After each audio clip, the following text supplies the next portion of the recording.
ouvir a voz dos irmãos. Meus irmãos, como já foi anunciado aqui pelo Vinícius, temos então uma nova série de mensagens. Contudo, o tema que está aí, Deus mudou, não é esse. Dízimos e ofertas, como você nunca ouviu, era o tema que estava previsto. Mas, enquanto orava por este tema, enquanto estava pedindo a Deus orientação do que falar à igreja, enquanto assistia alguns materiais, enquanto comprei alguns materiais e comecei a ler esses materiais, ler as tônicas, né, que eles já abriam toda a proposta, eu falei, isso aqui é muito importante, muito importante. E não teria problema de abrir com este tema, porque ele é um tema bíblico também. Quando nós falamos sobre contribuição, à luz da palavra de Deus, este tema ali, ele começa lá em Gênesis, com Abraão, e nós vamos falando sobre isso, sem nenhum constrangimento, com a maior tranquilidade, porque, diferente do que se fala aí fora, nós já compreendemos que a contribuição na vida cristã, ela não se dá com o objetivo de sermos abençoados, né? Mas nós contribuímos por entender que já somos abençoados. Este é o motivo, é um senso de responsabilidade que nós temos. Então, a tônica daquela mensagem vai nessa linha. E aí nós vamos vindo com Abraão, com os homens do Antigo Testamento, até chegar no Novo Testamento, entra no questionamento. No Novo Testamento fala-se dízimo ou não fala? Paulo fala de oferta, né? E aí nós debatemos um pouco sobre isso e falamos sobre o dízimo à luz daquilo que ele significava para o povo de Israel, que, de certa forma, também, além da assistência social, era uma maneira de manter entre eles a equidade, manter entre eles o equilíbrio, onde uma tribo não tinha renda. Então, 10% de cada uma das outras 11 os sustentava. Então, não perca, vai haver ainda essa mensagem, mas eu queria dar um pano de fundo só para que você que talvez tenha lido, para você não ficar frustrado, tá? Mas, irmãos, falar então sobre finanças, o tema já nos mostra, né, em que linha nós vamos seguir, sobre finanças, realmente, na nossa fé. Pode, estão me perguntando aqui, se pode manter ali, sem problema nenhum. Fé e finanças na vida cristã é o tema, sim. Então, vamos lá. Eu não tenho um tecladinho para responder eles aqui, daí eu tive que dar o sinal. Não tenho um Maico para falar ali do microfone, olha, tiro, né? Coisas da tecnologia, né, meus irmãos? Irmãos, quando nós falamos sobre amor na Bíblia, amor é um dos temas mais repetitivos na Bíblia, é ou não é? Sim ou não? Vamos lá, essa é a hora que vocês interagem comigo. Sim ou não? Sim, né? Sim, então tem na Bíblia em torno, dependendo das versões, tem em torno de 500 a 70 vezes, 500 a 700 vezes a palavra amor ali no texto sagrado. Oração, a Bíblia fala bastante também, não fala? Lá no Antigo e no Novo Testamento. Sim ou não? É isso aí, sim. 500 vezes aproximadamente. Fé, a Bíblia fala muito sobre fé, né? Não vou deixar vocês cansados, né? Então não vou pedir para você repetir. Mas fala pelo menos 500 vezes a respeito de fé. Perdão, irmãos. Perdão, mais no Novo Testamento, né? Fala mais. Mas no Antigo Testamento também tem algumas situações, né? José do Egito, né? Fala de perdão. Nós vemos aqui uma situação de Abraão com seu sobrinho. Nós vemos também aí Jacó, né? Com Esaú, enfim, tem vários. Mas perdão, 120 a 150 vezes o termo está registrado. Aí, meus irmãos, um tema também que a Bíblia também fala, condenação, juízo eterno, condenação eterna, lago de fogo, Gena. Este tema a Bíblia traz de 60 a 70 vezes, já mostrando para a gente que o papo do Senhor é restauração, salvação, né? Não condenação, por isso que Ele mandou o seu Filho. Mas céu, né? O reino dos céus, outro tema que a Bíblia está permeando bastante. 400 a 500 vezes nós vemos o tema, de 150 a 200 vezes nós vemos esse tema. Salvação, aí, ó, o cerne da mensagem do texto sagrado. que é a vida de Cristo, a glorificação do Filho, para salvar a humanidade, né? 400 a 500 palavras, 500 versos a respeito da salvação.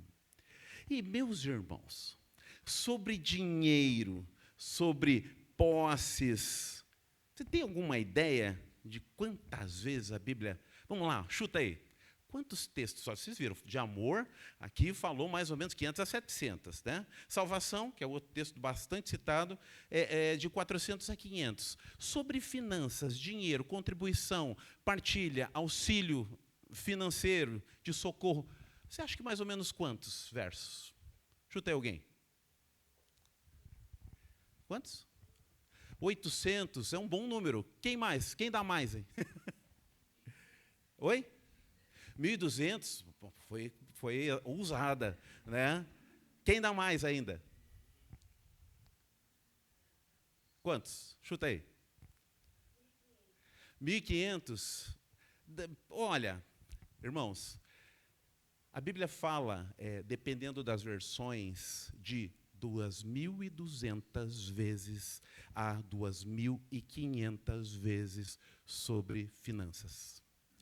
Então, você nota que é um tema que muito nos interessa, se o que a Bíblia Sagrada nos ensina é um tema extremamente relevante para a nossa vida. Então, por isso, nós precisamos falar sobre finanças. Irmãos, quantos de nós, né, conhece alguém, aliás, conhece alguém? Quanto de nós está passando por uma situação difícil no aspecto financeiro? É ou não é? O meu discipulador do passado, ele fazia um trabalho de mentoria comigo lá, o pastor Samuel Gil, perdão, os dois Samuéis da minha vida, aí, os dois pastores queridos, mas esse era o Gil. O pastor Samuel Gil, ele sempre enfatizava, Anderson, você deve viver com 70% da sua renda. 70% é o teu máximo para comprometer. Eu quase desisti já na hora, né? Falei, vou embora daqui. Não tem o que fazer aqui. Eu estava em 105% lá, né? Deixando sempre uma coisa, não, paga o mínimo aqui, vai chegando até o 13º. Deu o 13º, a gente dá um jeitinho. Ele falou 70%, sendo que os 30% restantes, 10% para emergências. Ele começou, vou começar do jeito certo. 10% é da sua contribuição, é o seu dízimo como um cristão que você é. Segundo, é 10% para as suas emergências, tá? Reserva para emergências. E outros 10% para desfrute, que você vai economizar durante o ano para, quem sabe, fazer uma viagem, aproveitar e não ter nenhum problema endividando-se com estes valores. Então, este é o ideal. Você precisa chegar neste ponto se você quer realmente ter uma vida tranquila no aspecto financeiro e adquirir aquilo que você precisa sem gerar um estresse e um desgaste para a sua família, né? E eu já contei para vocês aqui que ele falou, como é que está hoje? Eu estava com o meu carro financiado naquele tempo e eu tinha perdido o meu bônus do meu trabalho. Esse que eu abri mão para estar com os irmãos aqui integralmente na igreja. Eu perdi 60% da minha renda, né, como aconteceu agora. 60% da minha renda, só que daquele período lá foi assim, olha, não tenha bônus mês que vem. Eu já estava me preparando há 6 meses para sair, né? Lá foi assim, ó, não tem mais nesse mês, não tem mais o bônus. Foi assim que a gente foi pego. E eu estava com só a prestação do carro era 1.290, né, naquele tempo. Falei, meu Deus do céu, e agora? Né? O que nós vamos fazer? E aí ele, nesse questionamento das finanças, ele disse assim, tá, como é que está hoje? Eu não queria, porque eu tinha que levar para casa uma planilha, preencher as diárias, fazer isso por 30 dias e depois retornar para fazer uma análise daquilo que era possível cortar, o que não era possível cortar e tudo mais, para a gente chegar naquele padrão, né? Como meu conselheiro, como meu mentor, ele queria me ajudar nesse processo. E aí ele falou assim, tá, mas então, pelo que você me diz aqui, não há o que fazer. Pois é, mas o carro não posso abrir mão, porque eu vou perder muito, né? Eu já paguei uma entrada, tal, e se eu vender agora, eu nem vou ter o suficiente, vai alienar. Eu falei, mas eu levo até o final do ano, você já sabe, os membros da igreja já ouviram contando isso aqui. Eu falei, não, mas é que daí eu chego até o final do ano, daí eu vou receber minhas férias, o 13º, e aí eu pego, dou um plus, aqui, tá. Ele falou, há quanto tempo você está vivendo assim? Eu falei, tá para uns 10 anos, mais ou menos, essa jogada. Ele falou, e funcionou? Eu falei, meio que não, né? E aí ele entrou com aquela frase que eu já falei para vocês, né? É aquela frase boa para a gente depois fazer corte para o Instagram, né? Anderson, enquanto você der seu jeitinho, Deus não entrará com a sua solução. Eu achei bonito, mas doído ouvir aquilo. Porque eu aprendi com a minha família a ser mestre dos jeitinhos. E por isso foi difícil pensar naquela hora, de fato, na solução. E saí dali mudado, graças a Deus. Daquelas grandes loucuras que eu fazia no passado, eu não fiz mais.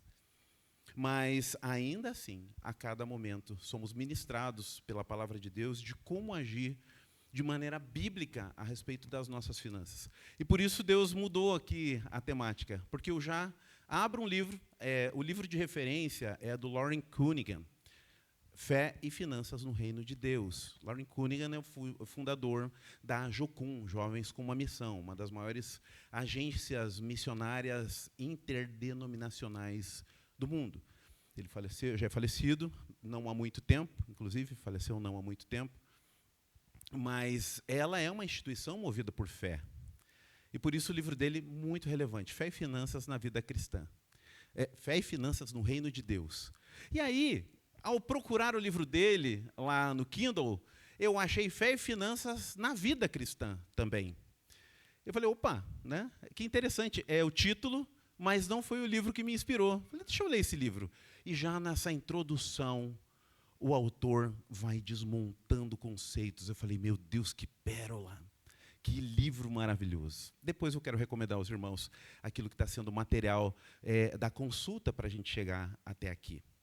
Pois bem, meus irmãos, então você já viu que de 2.350 a 2.500 vezes o texto sagrado fala sobre finanças. Então, isso nos faz pensar, né, sobre as nossas finanças. A título de curiosidade, eu gosto dessas coisas, talvez você também goste. 1.500 vezes no Antigo Testamento.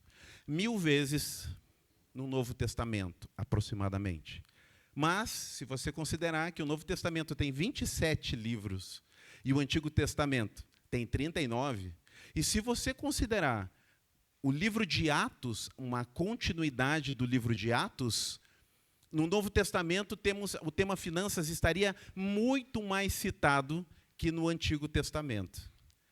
Porque a parte que recheia a contribuição no Novo Testamento, a maior parte delas é relacionada à assistência dos santos, trabalho missionário e coisas do gênero, né? O apóstolo Paulo ministrando a respeito dessas coisas. Ou seja, se o livro de Atos tivesse continuado, as carências teriam aumentado e as falas sobre finanças teriam permanecido. Meus irmãos, mas falando sobre finanças, então, o que nós precisamos entender, o que nós precisamos lembrar, o que nós precisamos praticar em nossas vidas à luz da palavra de Deus? Em primeiro lugar, que tudo é dele, por ele e para ele.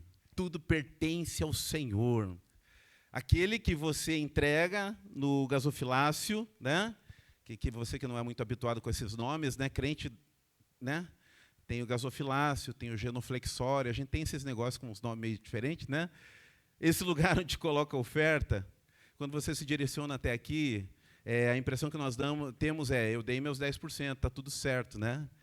Não, os 90% que estão na sua mão pertencem ao Senhor também, e a gestão deles também deve ser uma gestão com mordomia cristã, deve ser observada por você e por mim, também naquilo que permaneceu nas minhas mãos, porque tudo é dele, por ele e para ele. Então, até escrevi aqui, nós não somos fonte é Deus, né? A fonte é Deus. Não está em você, não está em mim, está no Senhor. Mas também nós não somos represas. Você não é represa daquilo que Deus dá. Opa, vem cá, deixa eu virar um obeso espiritual, né? Já não basta o físico, agora espiritual também. Deixa eu ir acumulando aqui. Isso é demoníaco, isso é satânico. aquela preocupação, não tem 100 mil lá guardados, que Deus abençoe todos que tenham, de fato, uma visão abençoada dessa guarda, desse dinheiro. Mas não, meu Deus, se acontece alguma crise, enquanto tem alguns que nem mesmo o mês fecha, porque estão recebendo um salário mínimo aí fora, o marido e a mulher, e só de aluguel vai 1,5. E o cara preocupado lá com os 200 contos que está guardado deles, vai dar, se não vai dar. Isso é demoníaco. Por isso, irmãos, então, a fonte é Deus, mas nós também não somos represa, nós somos fonte. Fonte. A fonte é... Perdão, nós somos canais, desculpe. Nós somos canais, canais da bênção de Deus. Deus é a fonte, nós não somos represas, mas somos canais, aonde Deus deságua as suas bênçãos, para desfrutar e também para abençoar. O cristão que não compreendeu isso, ele precisa rever os seus conceitos. Todo cristão foi salvo pelo Senhor, e todo mês celebramos a ceia do Senhor, aonde o ato de entender que o pão que veio da graça de Deus, Jesus o repartiu, nós também devemos repartir. Então somos canais, e Ele é que faz fluir em nós seus recursos. Por isso, meus irmãos, o texto sagrado fala para a gente, lá em Mateus 6:33. Quer ler comigo? Vamos lá?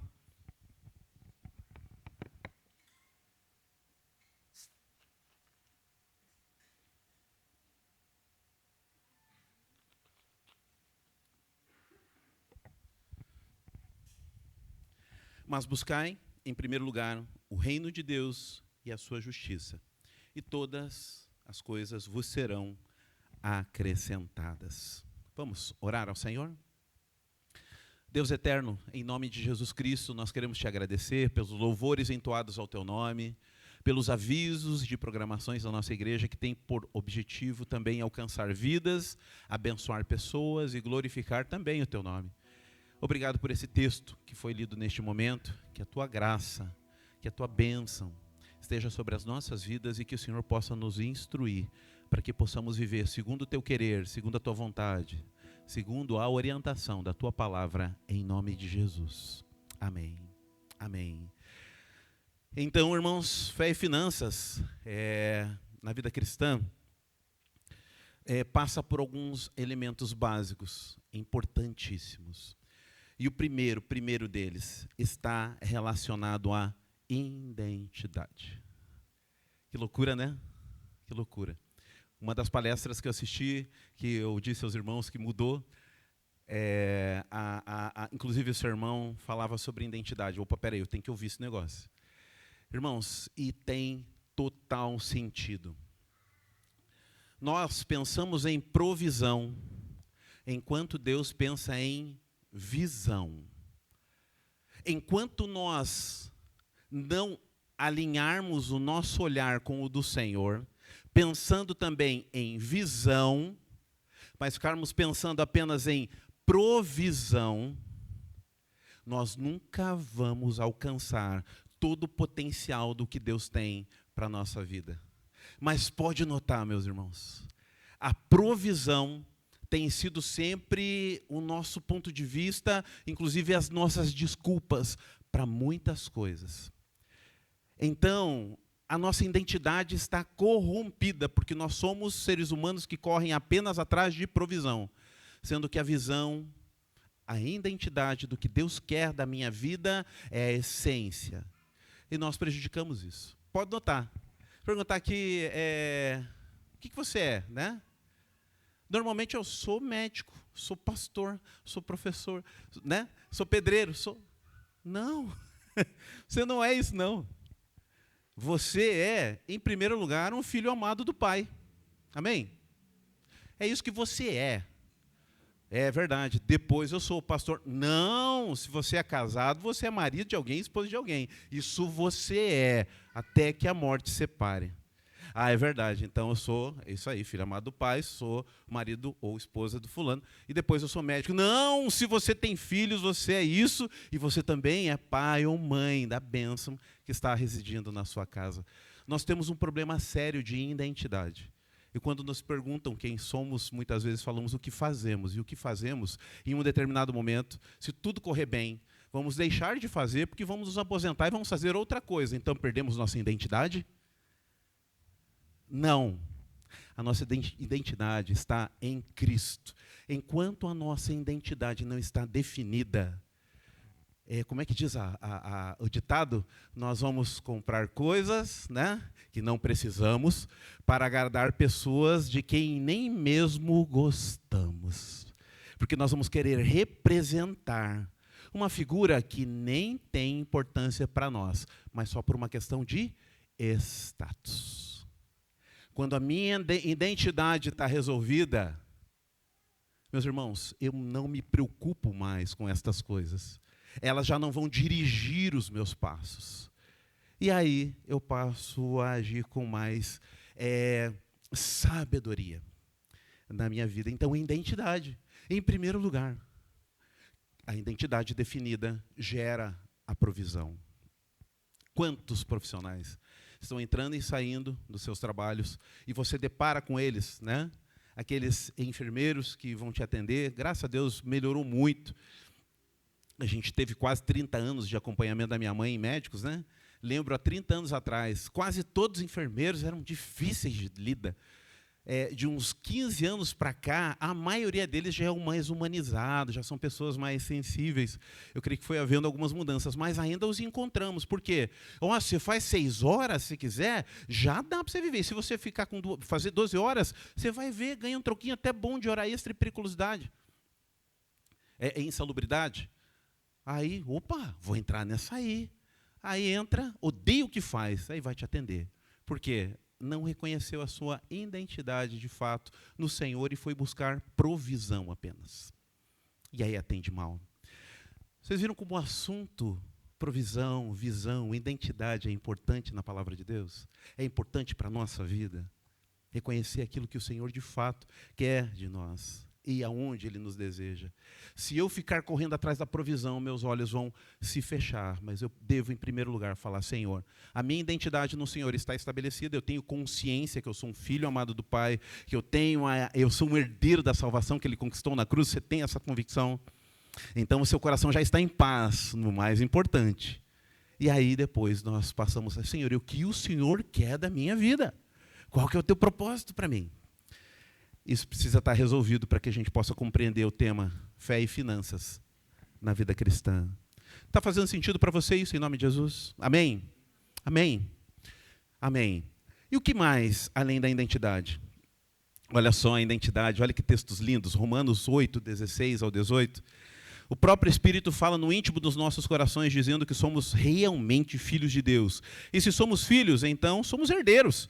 E herdeiros de Deus e cordeiros com Cristo. Mas se vamos participar da sua glória, precisamos também participar dos seus sofrimentos. Contudo, aquilo que sofremos agora é insignificante se compararmos com a glória que Ele nos dará mais tarde. Amém? Então, irmãos, é isso. Provisão, identidade no Senhor. E assim que descobrimos nossa identidade, permitimos que o Senhor molde a maneira que também agimos. E compreendemos aquilo que falei no início, que tudo é dele, por ele, para ele. Que tudo que é bom, que nos alcança, provém do Pai das luzes. Então, ele é o grande provedor. O que mais a gente precisa compreender, além do aspecto da identidade e da visão daquilo que Deus quer para nós? Também a mordomia do nosso coração. A mordomia destes recursos. Lembram do conceito sobre mordomia? De maneira bem básica, né? Sem muita pompa, né? Vamos usar a figura do mordomo mesmo, né? Ele mora naquela casa, ele recebe um valor para fazer toda a gestão, ele normalmente comanda, né? As pessoas que limpam, as pessoas, os motoristas, a pessoa que cozinha, ele que auxilia no processo de até desenvolver muitas vezes o cardápio ao lado dos patrões. Enfim, ele dirige toda a casa e ele desfruta de tudo aquilo, né? Quando ele precisa fazer alguma coisa, normalmente o motorista também está à disposição, ele come das boas coisas que são feitas para o seu senhor, né? Então tudo ele desfruta, mas haverá um momento em que ele tenha consciência que ele vai se aposentar, ele vai sair de lá e eles vão continuar desfrutando, mas ele vai voltar a viver a sua vida. Então, o conceito nosso de propriedade e tudo que temos, dons, talentos, família, tudo nós nos entendemos, então, como mordomos. Tudo é dele, tudo pertence ao Senhor, então nós somos mordomos. Desfrutamos com a consciência que precisa ser desfrutado com sabedoria, porque pertence ao Senhor, não é teu de fato, né? É do Senhor. Então, por isso que consagramos 10% aqui, glória a Deus. Mas, ao mesmo tempo, os 90 que ficaram comigo, Senhor, também são teus, então me ajude a gerir isso aqui. Então, a palavra do Senhor no Salmo 50, versos 10 e 11, diz assim: porque todo animal da floresta e gado sobre as milhares de montanhas, conheço todas as aves dos montes e todos os animais do campo. Tudo pertence ao Senhor, tudo é dele. Ele gerou todas as coisas e, portanto, nós somos mordomos. Este é o conceito da mordomia. A palavra do Senhor nos lembra um trecho também que o professor Altemir Farinhas citou aqui quando deu a palestra até, sobre a parábola dos talentos. Aquele que tinha 5, aquele que tinha 2 e aquele que tinha 1. O que tinha 5 pega e multiplica os recursos e alcança 10. Né? Aquele que tinha 2 também multiplica. E aquele que tinha 1 esconde e deixa guardado. E onde que ele fala para o Senhor? Mas chegando também o que receberam um talento, disse: Senhor, eu conhecia que és um homem duro, que ceifas onde não semeastes e ajuntas onde não espalhaste. E, atemorizado, escondi na terra o teu talento. Aqui tens o que é teu. E aí o Senhor o reprova nisso, né? Dizendo: se você sabia que eu faço essas coisas, por que você não colocou pelo menos no banco para render juros? Então agora você vai dar o que você tem para quem tem 10, né? E o lançou fora, no lugar lá que vai ter choro e ranger de dentes. O que o texto está ensinando para a gente aqui, meus irmãos? Que ele estava com um problema no seu coração, em relação ao dono daqueles talentos. E é isso. O nosso problema é do coração. Não é apenas uma questão financeira, não é uma questão do quanto eu estou apertado, do quanto é difícil. Sempre é uma questão do nosso coração. Porque onde o nosso coração está, os recursos brotam para onde está o nosso coração. Ele tinha medo. Não esse temor que a gente fala do Senhor, da consciência do seu poder, mas ao mesmo tempo cientes da sua graça. Então é um temor, como temos por respeito de fato, né? E a consciência do seu amor por nós que nos constrange. Então é diferente, né? Não é medo, né? Esse temor, não é a mesma coisa. Semanticamente não é a mesma coisa. Talvez traduzindo seja, mas semanticamente não é a mesma coisa. É um ato de respeito gigante daquele que ama. E aí a palavra de Deus vem e nos fala sobre isso, né? Lembrei de uma canção de um querido compositor, que ele musicou o texto, né? No amor não existe medo. Antes, o perfeito amor lança fora todo medo. 1 João 4,18. Quando há amor, não há medo. Já escutei isso em gabinete. E aí, vamos acertar esse casamento? Ai, pastor, sinceramente, eu tenho um certo medo de acabar, sabe, a gente casando e tudo piore. Eu falei, ai. Nem era bom estar junto, então. Porque se você tem medo na relação, não tem amor envolvido, de acordo com o texto sagrado. Então, ou você está errado, ou é a Bíblia. A Bíblia fala que onde há o amor, não existe medo. Antes, o perfeito amor lança fora todo medo. Então, esse medo que ele tinha demonstrava que ele estava com o seu coração com problemas com o provedor. E a palavra dele prova isso. Eu sei que o Senhor é durão, eu sei que o Senhor... Ah, é mesmo? É? Então, se você sabia, por que você não mudou a sua atitude? O problema do coração. Então, a mordomia deve nascer em nosso coração. Não é por força, nem por violência. Pois o pastor falou lá, agora vamos ver, né? Vamos ver se a gente faz alguma coisa. Não, se não resolver isso no coração, irmãos, porque a gente não está fazendo para ser próspero, né? Nós estamos fazendo em louvor e adoração ao Senhor. Então, tem que resolver o aspecto da mordomia no meu coração. Outro ponto. Planejamento do controle dos recursos. A palavra nos ensina a planejar com diligência, e não de forma apressada e irresponsável. Olha lá o que nos diz Lucas 14, verso 28. Vamos lá?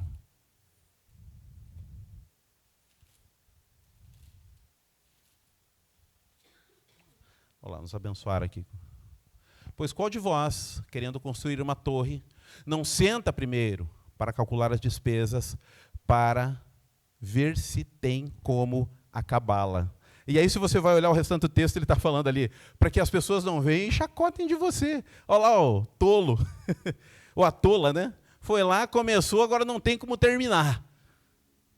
Então, irmãos, o texto ele nos exorta a planejar e controlar recursos.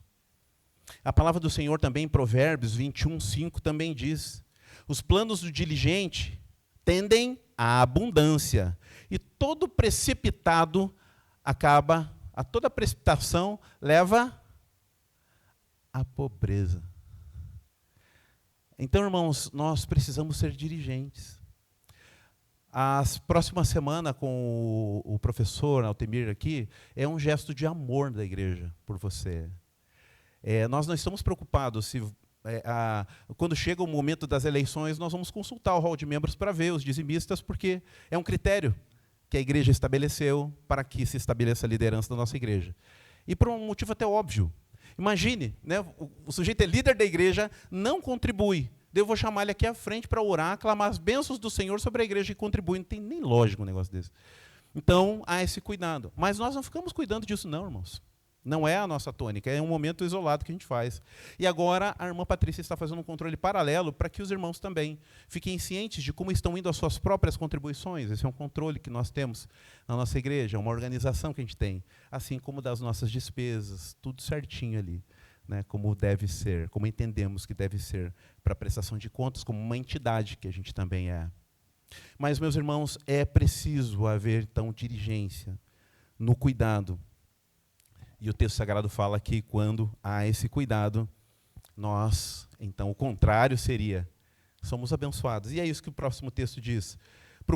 Procura conhecer bem o estado das tuas ovelhas.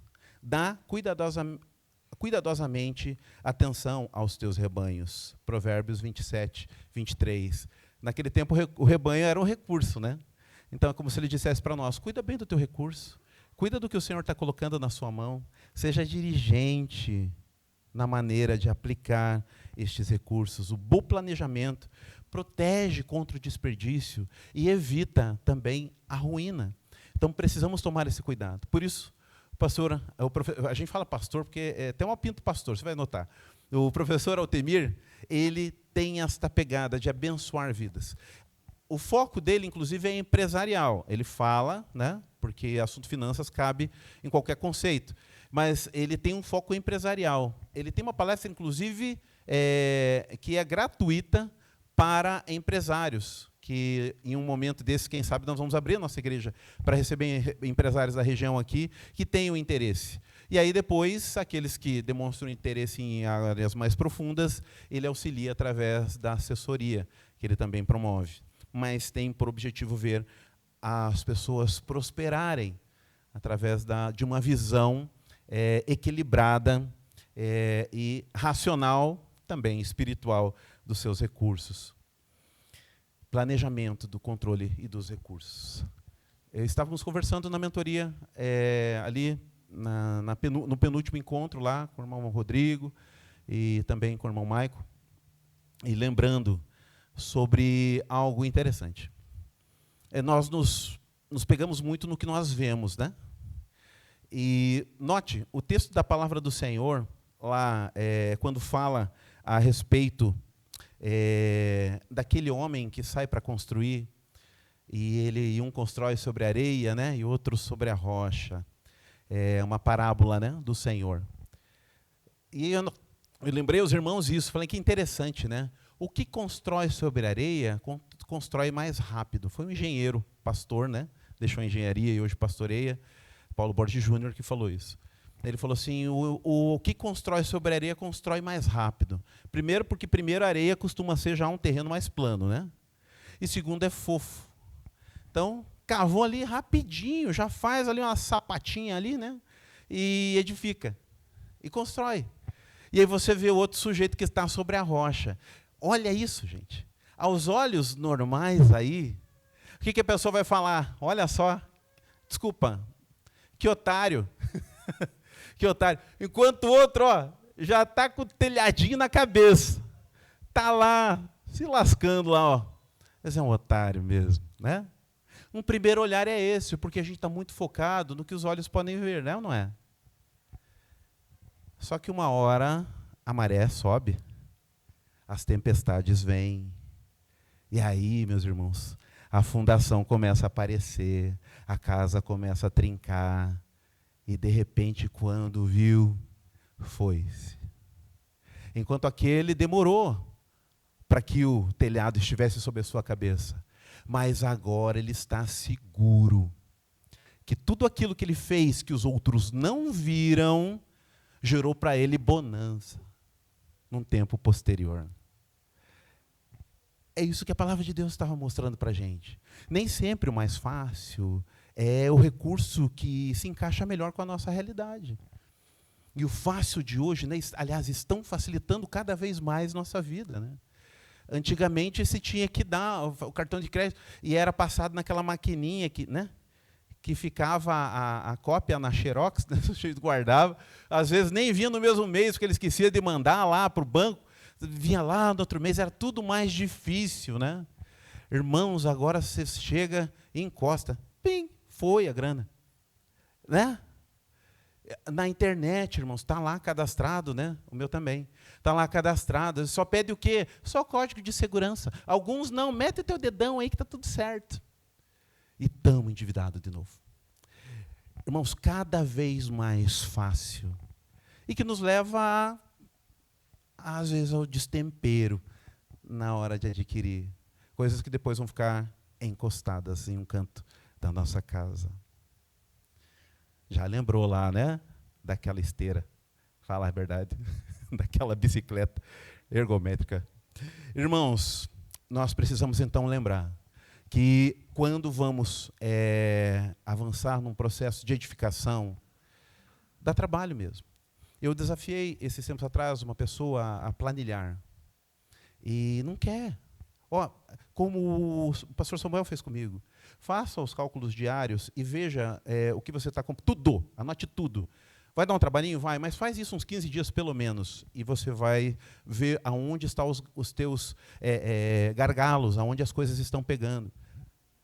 Não tem jeito, tem que fazer, tem que planilhar, tem que chamar a família, tem que orar juntos. Filhos, está pesado aqui, ó. Ó a luz, o quanto está. E tem que chamar para participar, mas dá trabalho. É mais fácil construir na areia. Pronto, a casa está aqui em cima, está tudo certo, né? O que houve? Não, eu fiz um empréstimo, né? Daí está resolvido, está lá, casa sobre areia. E de repente vai levar, porque a gente está administrando a nossa própria falência. Então, cuidado com a maneira que você está edificando, construindo. E outra coisa, um outro ponto aqui, para a gente estar caminhando aqui e avançando aqui para o penúltimo ponto. Generosidade como um estilo de vida. A família Rockefeller é uma família, né, até hoje fala-se dos Rockefeller, todos podem não conhecer exatamente a biografia deles, mas é um povo poderoso, né? Um povo da grana.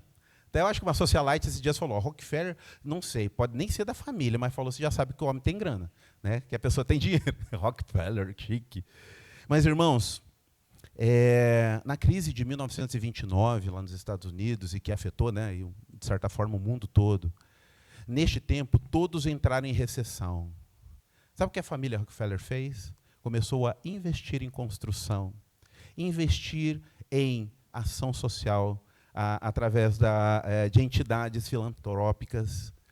E alguns números não são precisos, mas numa das palestras que eu assisti,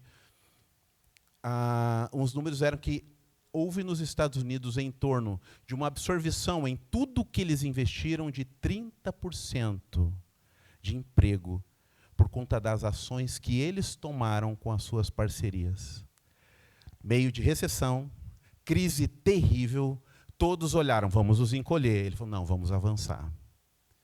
E até os dias de hoje, o legado do que essa família construiu nos aspectos financeiros e de avanço para a própria nação dos Estados Unidos é evidente ainda, até hoje. Porque generosidade no processo. Generosidade no olhar as suas coisas, não apenas para... Mas será que a gente vai tirar dinheiro com isso? Não sei, eu só sei que a nação está precisando e nós temos como fazer. Vamos lá, vamos fazer. Quantas coisas dentro da nossa realidade, né, nós podemos fazer? Quantos já fizeram abençoando pessoas, né? E estão guardadas no coração, e Deus é exaltado através daquilo que você fez, através da sua generosidade. Quantos, irmãos, né? Quantos? Eu já compartilhei com a igreja aqui há bastante tempo atrás, lá uns 9 anos atrás, mais ou menos. O notebook estragou e eu preciso muito, os irmãos sabem, né? Os sermões, eu não tinha computador em casa, era só aquele notebook. E um irmão foi desafiado na sua igreja a abençoar alguém, bem no período que o meu notebook estava estragado. E eu olhando os notebooks lá, usadinho mesmo, né? Vamos lá. R$500, né? Mais ou menos corresponderia hoje, na moeda, hoje em dia, uns 800, 900. E ele falou assim, mas você não tem R$100 para dar nesse notebook? Não, 100 eu até dava um jeito, mas é 500. Ele falou, então vamos lá, me arrume o 100, que eu vou te abençoar com o restante. E esse é o meu notebook oficial até hoje, irmãos. Até hoje, lá na minha casa, né? É um EliteBook, com Core i5, né? 8 GB de memória. E está lá o bichinho velho aguentando. Ele não morre, irmãos, né? Nem para me endividar, graças a Deus, né? Ele não morre, está lá. Porque foi fruto da graça de Deus sobre a vida de alguém. E até hoje, eu lembro disso, glorifico ao Senhor. E quantas outras pessoas Ele agiu da mesma maneira no nosso trabalho. Ele guardava um recurso, e ele não estava tão abastado assim, tá? Mas ele guardava um recurso do seu dinheiro, e ele decidiu fazer isso alguns meses da sua vida com valores bem significativos. E hoje ele é alguém extremamente abençoado na sua casa, na sua família, e é um testemunho dele, até público, né, a respeito disso. Por isso eu posso até falar, meu irmão Alessandro Dória. E Deus abre as portas, e sempre uma porta abençoada está reservada para ele. Porque ele é um homem assim, com um coração generoso, ele semeia na vida das pessoas, e Deus o abençoa também. Isso é algo muito especial, que ele aprendeu também com seus pais, e foi ministrado na casa de oração onde ele serve, que é ali na igreja Alcance. Mas ele já tinha aprendido valores como esse já lá, desde os seus tempos de quadrangular, passou pela PIB e hoje está servindo lá na Alcance. Então, irmãos, generosidade. Olha lá, 2 Coríntios 9, 6 a 8, que você conhece.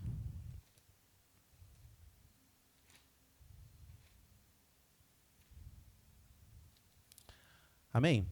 Vamos lá. Mas digo isso, quem pouco semeia, também pouco colherá. Quem semeia com generosidade, também colherá generosamente. Cada um contribua de acordo com o que decidiu no seu coração, não com tristeza nem por constrangimento, pois Deus ama quem contribui com alegria. Este é o texto da palavra do Senhor. Então, semeie, né? Não fique com visão de dar dinheiro, né? Semeie. Que até mesmo tem situações que o seu não vai ser uma bênção para a vida da pessoa, não sofra abusos também. Mas semeie na vida daqueles que você entende que será bênção fazê-lo. E ensine valores também, para que a pessoa possa avançar. Mas abençoe, em nome de Jesus. Esse é um princípio muito forte da palavra de Deus. E por último, foque em se libertar de dívidas. Ore ao Senhor para que te dê graça de se libertar de dívidas. Creio que o professor Altemir Farinhas vai pegar nessa tônica na sua fala. Eu estive fazendo um curso com o pastor Juvenil, lá da Igreja Batista Pinheiros, Jardim Pinheiros, passei uma semana lá, fazendo um curso com ele, 5 dias, aliás. E ele também, a tônica dele a todo momento, ele já começa demonizando o cartão de crédito. Quebra esse negócio aí. Diz que uma palestrante ficou brava com ele, falou assim, não é um absurdo o senhor falar disso, é uma idosa que talvez em algum momento precise, e o senhor dá uma recomendação dessa, isso é uma imprudência da sua parte. Ele saiu com essa.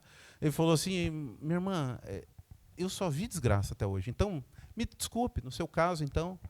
Daí ela pegou, ficou meio de... Ela era ovelha, lá pelo que eu notei da igreja, ficou meio de bico virado com ele, irmãos, né? E aí passou ali um tempo, ele foi repetir a palestra. Ela falou, não vou participar não, mas só quero lhe pedir desculpa. O que houve? Então, eu estava com aquele cartão lá, e eu meio que desbloqueei ele, e o meu neto pediu, e eu emprestei para ele.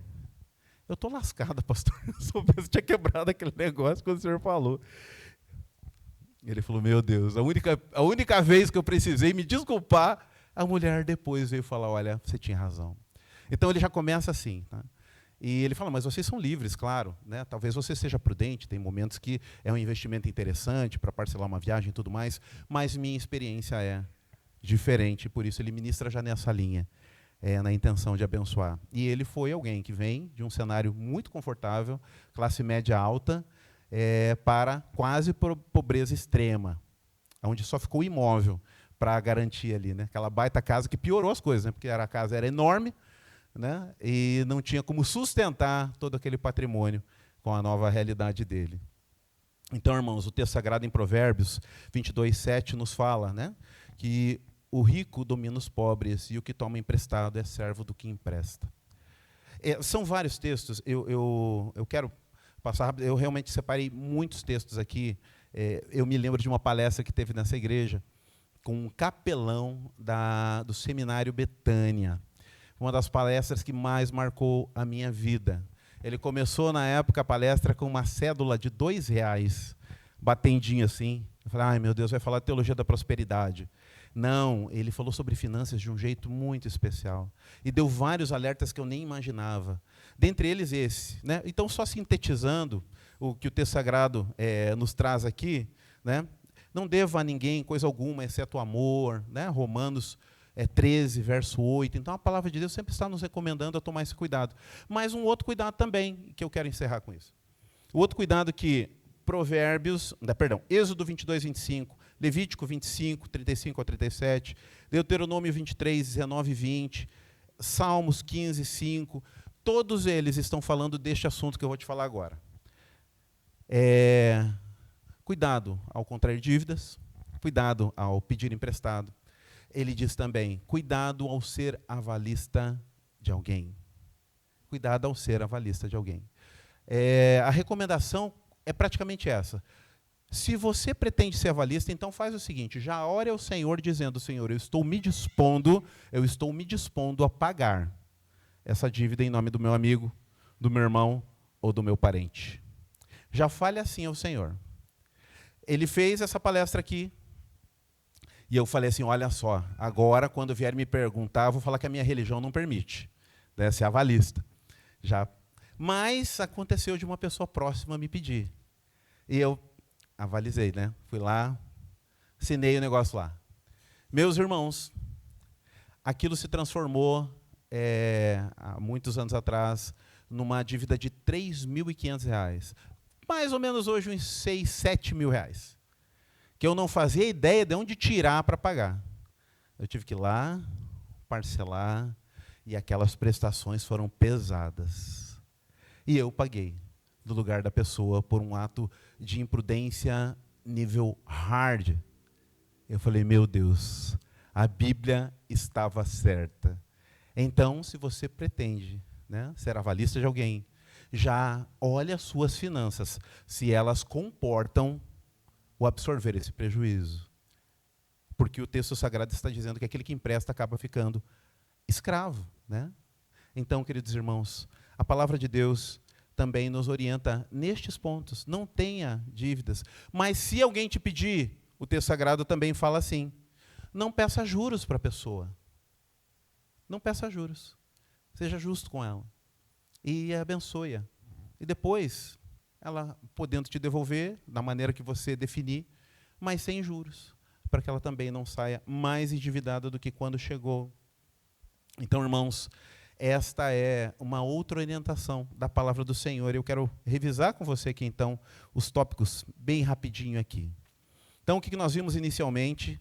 Nós vimos aqui que a Bíblia fala sobre finanças muitas, né, milhares de vezes. Que a identidade deve vir antes da provisão e a nossa visão do que Deus quer de nós deve ser mais importante do que correr atrás do recurso em si, mas, em primeiro lugar, como filho de Deus, que o Senhor quer da minha vida, e clamar ao Senhor para que dê essa direção. A mordomia do nosso coração começa para que a gente seja mordomo depois dos recursos. Então, mordomia do nosso coração, planejamento e controle dos nossos recursos é extremamente importante também, que nós precisamos ter uma vida generosa, que através do ato de dar, Deus também continua nos usando como canal da sua bênção. É a liberdade da escravidão, das dívidas, nos libera, né, para viver com prosperidade em outras áreas, que nós gostaríamos de nos desenvolver. Então, nós precisamos orar ao Senhor para que nos ajude a nos livrar das nossas dívidas, e também alguém tendo carências, nós precisamos socorrê-los com os nossos recursos de maneira generosa. De maneira generosa.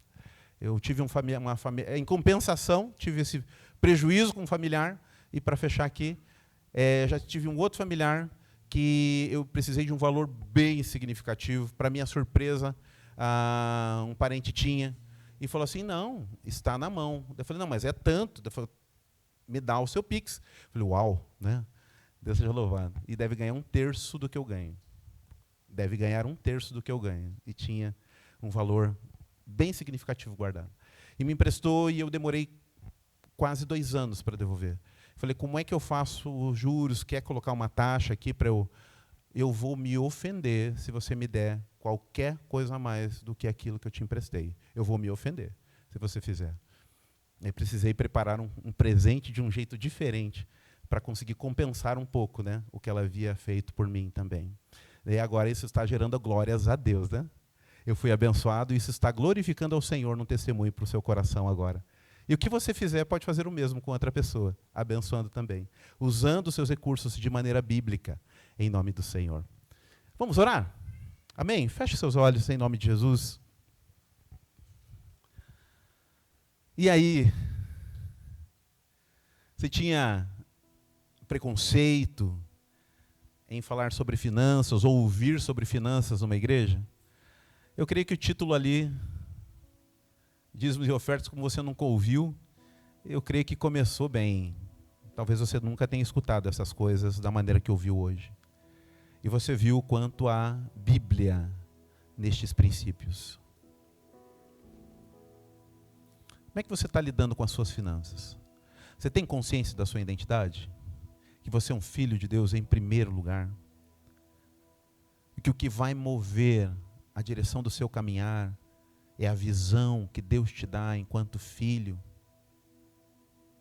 e não as coisas que você possui, ou mesmo o cargo que você tem, mas sim a sua identidade no Senhor e o propósito dele para a sua vida. Que tal orarmos neste momento, buscando no Senhor? Qual a visão dele para o nosso coração, para a nossa vida? E que você e eu possamos nos submeter a isto. Nós precisamos de provisão? Sim. Mas ela virá a partir do momento que o que Deus tem para nós, através da sua visão, já está sendo vivenciada pela gente. Então, em primeiro lugar, vida nas mãos dele, buscando nele o propósito, para que ele possa acrescentar todas as demais coisas. E ao receber do Senhor, sermos mordomos, um coração mordomo, que aí fará com que todas as coisas redundem para a glória de Deus. A generosidade daquilo que recebemos, entendendo que é para a minha provisão, da minha esposa, dos meus filhos, para o serviço dos domésticos na fé, mas também para abençoar as pessoas que não têm recursos, para que elas vejam a mão do Senhor através da minha vida, da tua vida. Mas é também cuidando